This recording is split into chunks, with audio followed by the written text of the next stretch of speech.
Estamos iniciando uma nova disciplina no nosso curso de Educação à Distância. Meu nome é André Martins, a disciplina que vou lecionar é História da Igreja 1, e nós vamos abranger História da Igreja Antiga e História da Igreja Medieval. Iremos iniciar do século V a.C. até o século XVI, às portas da Reforma. Eu sou formado em Filosofia, em Teologia, tenho pós-graduação em Teologia Sistemática e em Docência de Filosofia e Sociologia.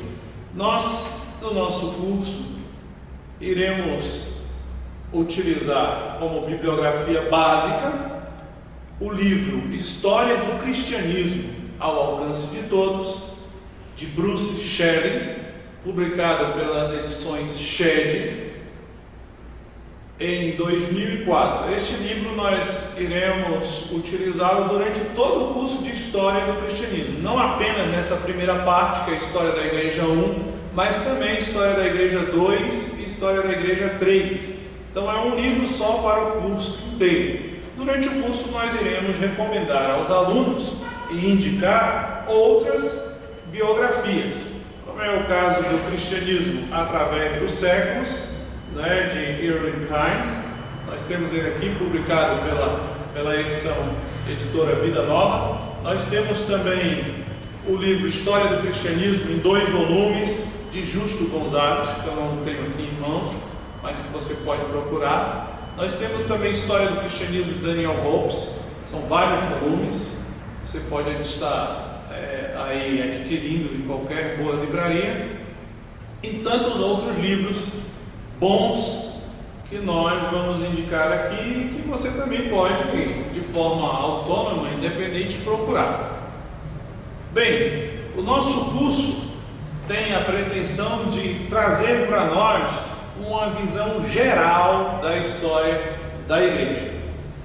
É bom que entendamos já no início dessa disciplina que quando nos referimos à visão geral, isso não significa que seremos superficiais, que seremos panorâmicos, mas simplesmente que nós vamos abordar os temas mais relevantes dessa história, visto que o tempo que temos não nos possibilita a ter uma visão mais completa dessa história.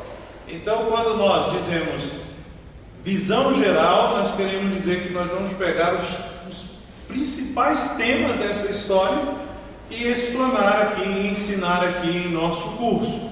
Isso porque, como eu já disse antes, para que tenhamos uma visão completa dessa história, nós vamos levar muito tempo. Isso é a missão de cada aluno, Isso é do desejo de cada aluno, e de forma autônoma, independente, se ele quiser ter essa visão completa, então ele tem que buscar nos livros, nas bibliografias, nos documentários.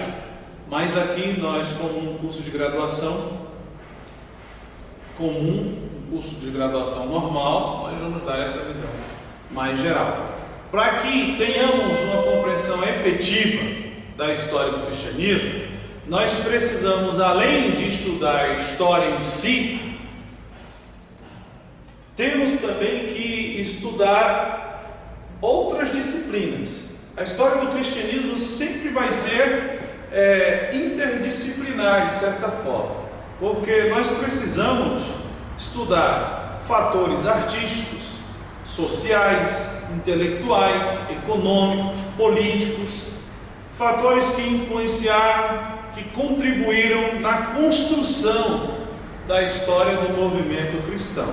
Além do mais, o ambiente histórico onde o cristianismo se inicia, a cultura, as formas de pensar daqueles que precederam o cristianismo, estavam presentes no seu período inicial, vai influenciar de forma muito forte o nascimento do cristianismo e a sua expansão.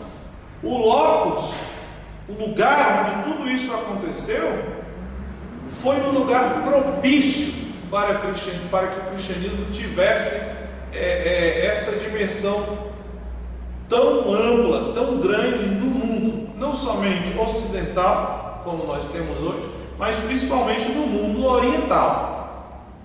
No decorrer desse curso, então, nós vamos nos deparar, por conta disso, com fatores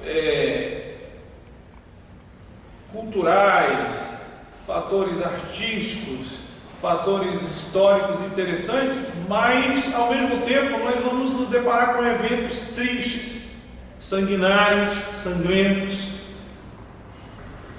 Mas, mesmo nos deparando com eventos sangrentos, tristes, que até nos envergonham hoje, nós não podemos parar nesses eventos, porque em contrapartida vamos ter fatos gloriosos, eventos triunfantes, episódios maravilhosos dentro da história do cristianismo, que nos fazem ver para além de tudo aquilo que foi triste, que foi sangrento, e que esses eventos, eles, mesmo sendo tristes e sangrentos, eles serviram também para construir uma história gloriosa, uma história grande, uma história fantástica. Então, nossa intenção não é nem focar nesses eventos tristes, nem focar nos gloriosos, é apenas contar a história. Só que não podemos deixar de nos emocionar com todos esses fatos históricos que mobilizam a nossa mente, o nosso coração e mexem principalmente com a nossa fé. Isso vai nos capacitar a absorver de forma mais clara o movimento da história da igreja. Antes de continuarmos, eu queria atentar para a importância da história. Nós, quando falamos em história, temos alguns preconceitos, alguns conceitos já formados sobre o termo, sobre a disciplina história. E isso é como que um empecilho que não nos faz desfrutar de toda a história. Para captarmos a importância da história e desde já colocarmos de lado todos os preconceitos, todos os prejuízos dessa disciplina, eu gostaria de lembrar a todos os alunos que o nosso mundo atual não é um fruto de um agora, de um passe de mágicas, de aconteceu. Não, o nosso mundo atual é fruto justamente dessa história, desse movimento dialético histórico, esse desenvolver da história que vai gerando mais história e que vai fazendo com que o nosso presente seja formado e, por conseguinte, o nosso futuro. Para nós cristãos, nós precisamos constantemente, isso é um fato que precisa ser revisto, nós precisamos constantemente rever o nosso passado. Por isso, para nós, a história ainda é mais importante do que para o mundo secular. Rever o nosso passado e olhar ali o depósito, o local onde foi formada a base, ou as bases, os alicerces da nossa fé. Além disso, nós podemos perceber na nossa história, através dos evangelhos, que o nosso Deus, em Jesus Cristo, Ele interfere na história, Ele entra na história, Ele vem e acampa em nosso meio.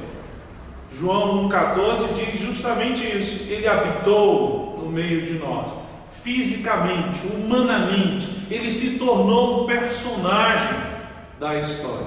Então nós precisamos, antes de tudo, entender o que é história, o quão importante é a história, e mais ainda, a nossa história, a história do cristianismo.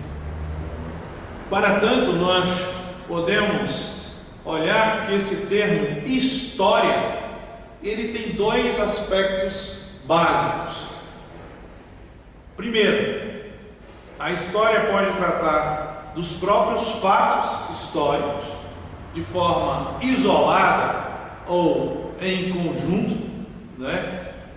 E segundo, a história pode tratar dos conhecimentos desses fatos, ou seja, é nesse sentido a ciência que disciplina o conhecimento dos fatos. Para esse segundo aspecto de história, se utiliza constantemente o termo historiografia. Outra maneira de encarar o assunto, história, é considerar os 4 significados mais comuns dessa palavra. O primeiro deles é acontecimento. Quando se entende história como um acontecimento, nós já pensamos no evento real, aquilo que aconteceu ou acontece no tempo e no espaço como resultado de uma ação humana. Nesse sentido, a história como acontecimento, ela não pode se repetir em outro lugar ou na mesma hora, mais tarde, da mesma forma que aconteceu. O historiador pode até identificar paralelos sobre o acontecimento histórico, padrões, mas essa história como acontecimento, ela jamais vai se repetir. Nós podemos encarar a história também como informação, e aí ela é informação a respeito de um acontecimento, que pode nos chegar de diversos modos. De forma geral, essa informação ela é indireta. Isso vai limitar o historiador, que trabalha de forma diferente do cientista, que tem informação direta. Então a história como informação ela sempre vai ser indireta, né? Por isso vai ser sempre subjetiva. A história também pode ser considerada como investigação. Ela, considerada dessa forma, né, ela é vista com o intuito de descobrir a verdade, descobrir dados acerca do passado. Então, cuidadosamente, o investigador ele vai realizar a sua pesquisa histórica. E por fim, a história também pode ser encarada como uma interpretação. Os gregos encaravam a história assim e, para tanto, utilizavam-se da palavra históricos, que era um termo todo próprio dos gregos para definir história, que era o produto da investigação, era a reconstrução subjetiva do passado à luz dos dados desta investigação. O historiador, então, ele reunia, né, todos os dados, reconstruía a história sob a luz desses dados e a partir daí podia analisar de forma mais segura a história. Nós sabemos ainda que história pode ser considerada, não somente a partir de cada um desses pontos, mas com todos esses pontos juntos. Ou seja, a história é um evento, é um acontecimento, é uma informação, é pesquisa, é interpretação. Nesse sentido, ela também é relato interpretado do passado. Como evento, ela é absoluta, ocorrendo uma vez somente no espaço e no tempo. Mas como informação, pesquisa e interpretação, ela é sempre relativa e sujeita à mudança. Esse deve ser o nosso cuidado quando nós estudamos a história do cristianismo. Porque sabemos que o evento ocorrido, o evento Jesus Cristo, o evento igreja, o evento mártir, o evento heresia, o evento cativeiro, o evento crescimento, o evento religião oficial do império, ele aconteceu uma única vez. É algo absoluto que não se repete de forma igual, pode até ter paralelos, como falamos antes, mas é o único evento, é absoluto o evento em si, mas como informação, pesquisa e interpretação, essa história é relativa e sujeita à mudança. É por isso que nós temos tantos historiadores, com tantas interpretações diferentes, com tantos modos diferentes de enxergar a história. Por isso, nesse sentido, ela vai ser sempre subjetiva. Sempre subjetiva. O nosso conselho, então, para quem estuda a história da igreja e qualquer outra história, é que você deve ser tão imparcial na coleta dos dados históricos quanto o historiador secular que leva a sério o seu trabalho. Muito embora nós reconheçamos que ninguém é neutro diante dos dados históricos, uma vez que cada um vai pegar e coletar o material com a sua estrutura própria, com seu método próprio, e vai contar muitas vezes, quando nós dizemos na linguagem popular, puxando a sardinha para o seu lado. Então a história, ela deve tentar, o pesquisador, o historiador cristão principalmente, deve tentar ao máximo, eliminar a sua subjetividade, ser ao máximo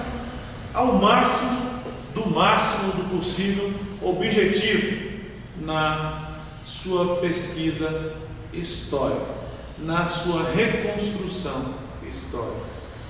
Ao falar de reconstrução histórica, nós temos que entender que na produção da história, na reconstrução da história, nós temos que considerar alguns elementos. O primeiro deles é o elemento científico. O historiador, seja ele secular ou eclesiástico, ele aplica o método científico na sua reconstrução da história. Um dos exemplos mais práticos para explanar essa verdade é a pesquisa arqueológica. Nós aplicamos essa pesquisa, principalmente na busca de materiais